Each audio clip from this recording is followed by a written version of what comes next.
Assalamualaikum warahmatullahi wabarakatuh. Waalaikumsalam warahmatullahi wabarakatuh. Halo everyone. Hai.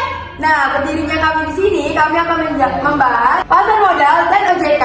Baik, di sini saya sendiri, Adin Kaskandro dan teman saya Nadia Salmega. Saya Clarissa Kristi. saya Siva Rozana Putri.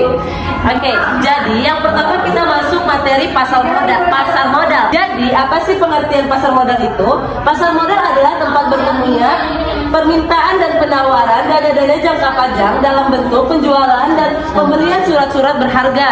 Nah, yang kedua ada peranan pasar modal. Peranan sendiri itu ada sebagai sarana penambah modal. Yang kedua ada sebagai sarana pemeratan pendapatan. Yang ketiga ada sebagai sarana peningkatan.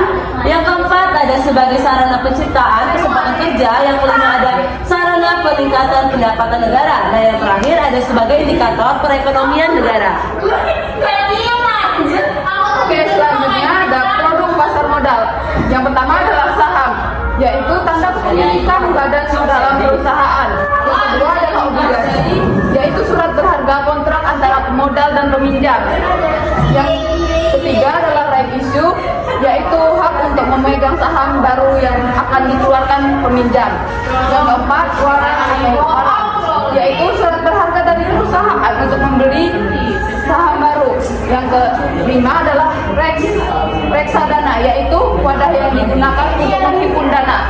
Yang selanjutnya adalah mekanisme transaksi di pasar modal. Penjualan dan pembelian surat berharga disebut dengan perdagangan di pasar sekunder. Jual beli efek hanya dapat dilakukan melalui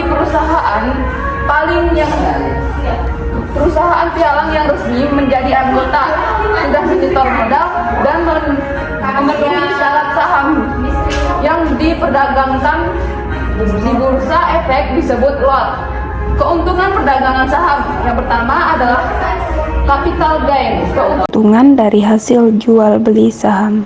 yang kedua adalah dividen, yaitu keuntungan perusahaan.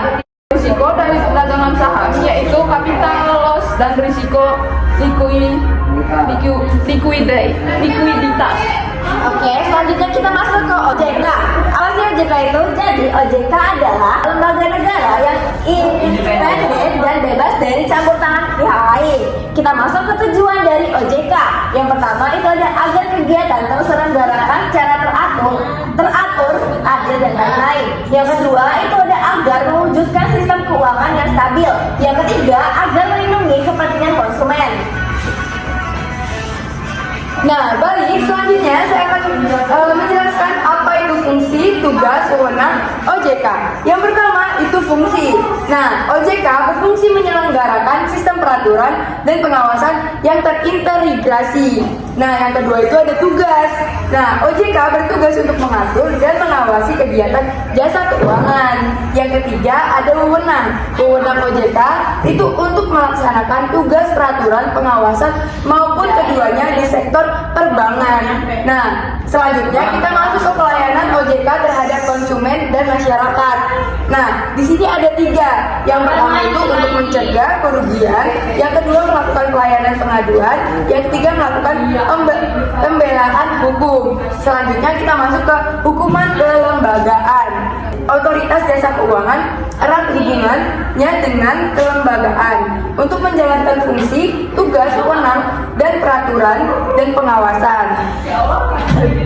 Baik, sekian dari presentasi kami. Apabila ada kesalahan kata kami mohon maaf. Kami akhiri. Wassalamualaikum.